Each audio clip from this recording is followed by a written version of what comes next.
الموضوع دوت لو حد سباك ولا حاجه هيقول لك عايز مثلا 50 جنيه فيها، تقدري انت تعمليها يا دوبك بال 28 جنيه اللي هو ثمن الحاجه بالظبط.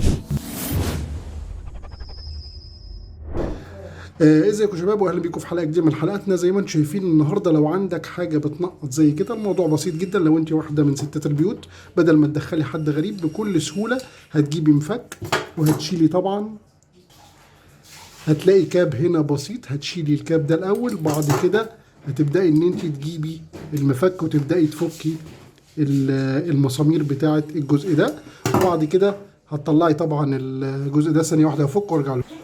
زي ما انتم شايفين اهوت بكل سهوله. بعد ما فكيت طبعا المسمار، في مسمار جوه اهو، هتفكي المسمار وتبداي بعد كده تفكي الجزئيه دي بتاعتك بكل سهوله. برده لو معاكي حاجه زي كده تقدري ان انت تفكيها بدل ما تدخلي حد من الصنايعيه عندك في البيت اهو بكل سهوله. طبعا انا كنت فاكرها قبل كده بس ايه اوريكم الفكره العامه اهو.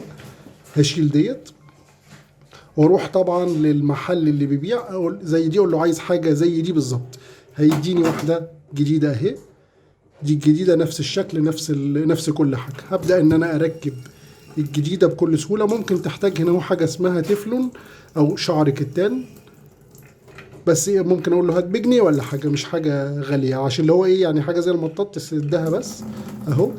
وزي ما انتم شايفين قفلت اهي، وهبدا ان انا اقرط عليها بس برضو ما اربطش جامد عشان ما بوظش السن بتاعها اهي بكل سهوله اهي. هبدا ان انا اقرط عليها على خفيف، مش جامد عشان برضو ما بوظهاش او ما بوظش السن بتاعها. وطبعا هرجع تاني اروح حاطط الدراع بتاعها او الايد ديت، هركبها واركب عليها المسمار تاني وخلص الموضوع. طبعا الموضوع دوت لو حد سباك ولا حاجه هيقول لك عايز مثلا 50 جنيه فيها، تقدري انت تعمليها يا دوبك بال 28 جنيه اللي هو ثمن الحاجه بالظبط. مش اهي، وزي ما احنا شايفين تمام، مفيش اي حاجه والدنيا اهي تمام، مفيش اي حاجه. وقفلت الميه طبعا كده اهي، الميه فتحت كده، الميه قفلت. الموضوع بسيط جدا، وما تنسوش في اللايك والشير، والسلام عليكم ورحمه الله وبركاته.